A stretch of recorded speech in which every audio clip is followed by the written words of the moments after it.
Hey guys, welcome back to the Plowman Table Podcast. Thank you for joining me today. We are going to start a topic here. We're going to have a few podcasts on this very same topic, but it is hospitality. The Plowman Table, we talk about everything, happiness, home life, and hospitality, and we're finally getting to one of my favorite things. I've been hesitant to do a podcast on it because you don't want to come off as thinking, oh, I'm the hostess with the mostest. I'm not. Totally not. That's not what I mean when I'm sharing this stuff with you. But I want my friends, and I want you, even if we aren't friends yet, I want you to get to experience the joy of having somebody over. God has richly blessed us with so many things, especially if you live in the United States. And the social media culture, influencers, sometimes that idea that everything has to be perfect, it is robbing us of the ministry of hospitality. It's such a unique thing. When you share what you have with others, you are a blessing to them and you get blessed in return. They don't even have to do anything. It's just, we were designed to share and to encourage one another. And if we stop thinking that we aren't enough or we don't have enough, if we could stop thinking like that and just be the friend that our friends want, they want to come over to be with you. They're not coming over for anything else. They don't need a spotless environment. They just want you. They just want to spend time with their friend. And that's what hospitality is about. It is about inviting your special person to be an extension of you, your heart. Home is where the heart is, right? Okay, but let's get real though. While all of that is a wonderful, beautiful sentiment, I have been told, if I've been told once, I've been told 100 times that the reason why somebody doesn't host is because their house is a disaster and they don't feel like they've got a big enough space or a clean enough space for somebody to come over. And I hear that so much. We are a homeschool family. We have a full house. We are here all the time. The crafts, the daily living, the laundry, all of it, it's here all the time. And the second it gets clean is the second that it gets dirty again. And my house is never right for hosting on a moment's notice. Now, if I know you're coming, I will do my best to get it clean. But if you're coming at a moment's notice, I tell everybody, you are welcome to come. You're welcome to drop by anytime you want. I promise you'll have a clean bathroom. But that's about it that I can promise. But I want to talk about that today.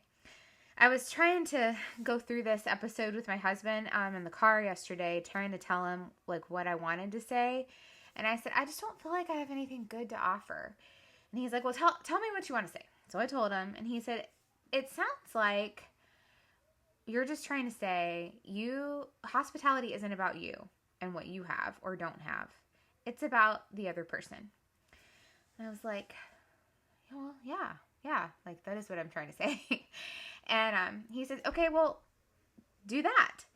And I was thinking about it, and I was like, okay, so yeah, hospitality, it isn't about what I have. It isn't about how clean my space is. It isn't about if I have the best entertaining environment. It's about the person coming over. I want them to feel totally welcome.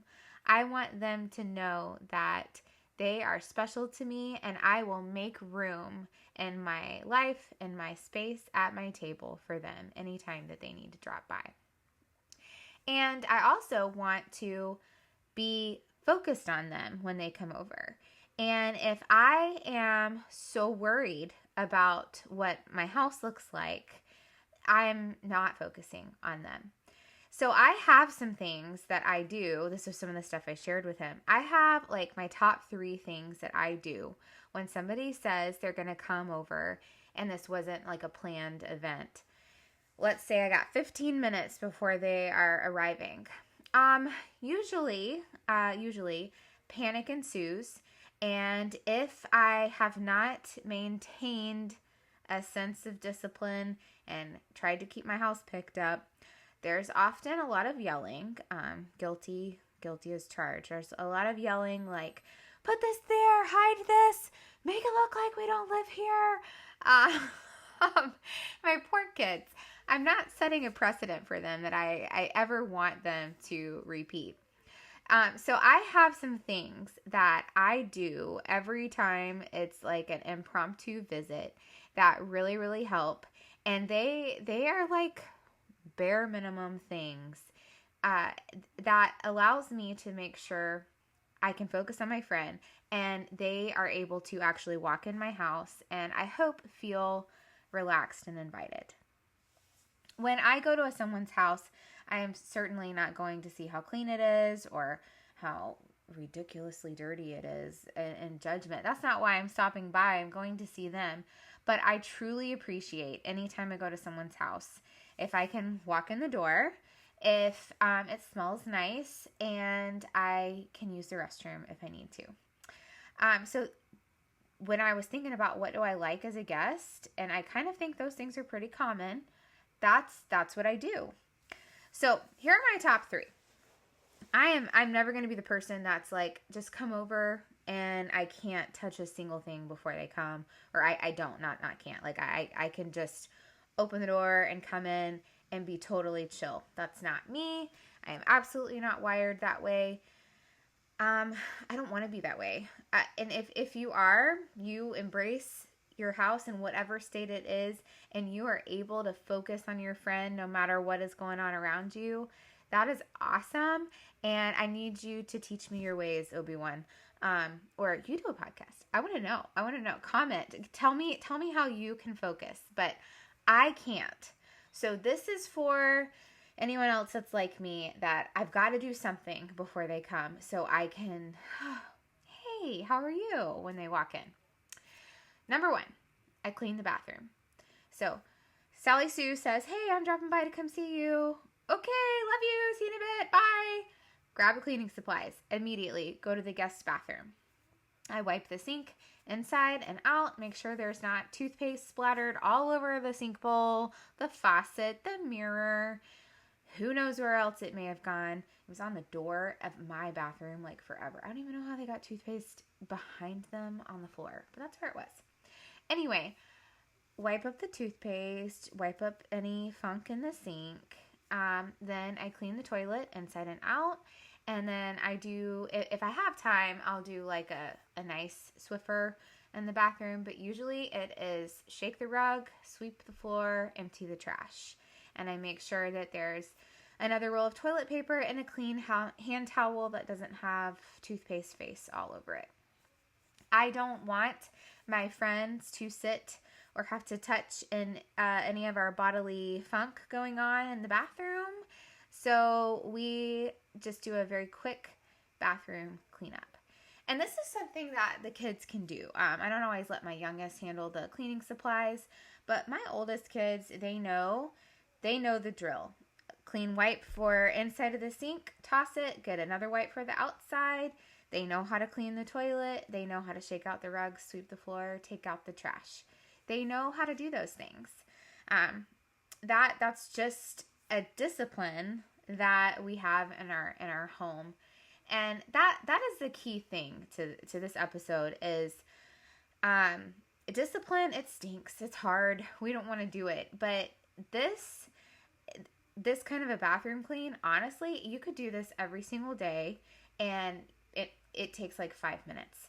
And then you always kind of have a bathroom ready for when somebody needs to drop by. And it's just nice to have in your own house. It's hospitality for your own family. But so number 1, quick bathroom clean. We're not talking about any deep cleaning here, just the basics. Number 2, this is making sure your friend can walk in the door and you and her can sit down and enjoy a quick visit. Make sure there is a clear path from the door to the couch, a door to the table, wherever you're going to sit. Usually, most homes, it's not The foyer doesn't have a whole lot of like shelving or things. Sometimes it's like the front door and the living room. It's an immediate. There's no hallway. But that space right there, their first like 5 or 6 steps into your house, make sure you can open the door and invite them in. Keep it clean. If I'm going over to somebody's house and we're having trouble walking through the door, I feel so bad. I'm like, I should have given them more time. I'm just like dropping in last minute. This was a huge imposition on them. I don't ever want my friends to feel that way. So we try to keep the front door area clean, very minimal. Nothing is there.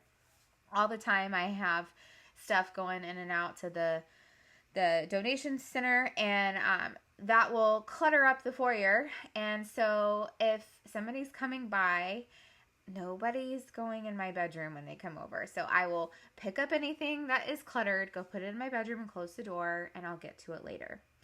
But as a discipline, I try to keep that front door space empty enough where they can walk through. Even if the neighbors like dropping in to say hi, I don't want them to like have to stand on the step. I want to be able to welcome them right through the door. And if it's full, they can't come in. I had a boss a while back, and he was a pastor, and he had a rule in his house. There was one spot on the counter, and he said he didn't ask a lot of his wife in regards to housekeeping, but this was the one thing that he's like, this is a must for me. There is nothing at this spot on the counter. And it was because he wanted anybody that needed to come by to just talk to him for just a minute. He wanted to have a space where they could sit down and have a conversation, enjoy a cup of coffee, and there was no clutter that they had to frantically hide, out of sight, out of mind. So that thing, I remember him saying that, and that just kind of applies for me at my house, that the front door path from the door to the couch. Try to keep it clean so they can just come on in.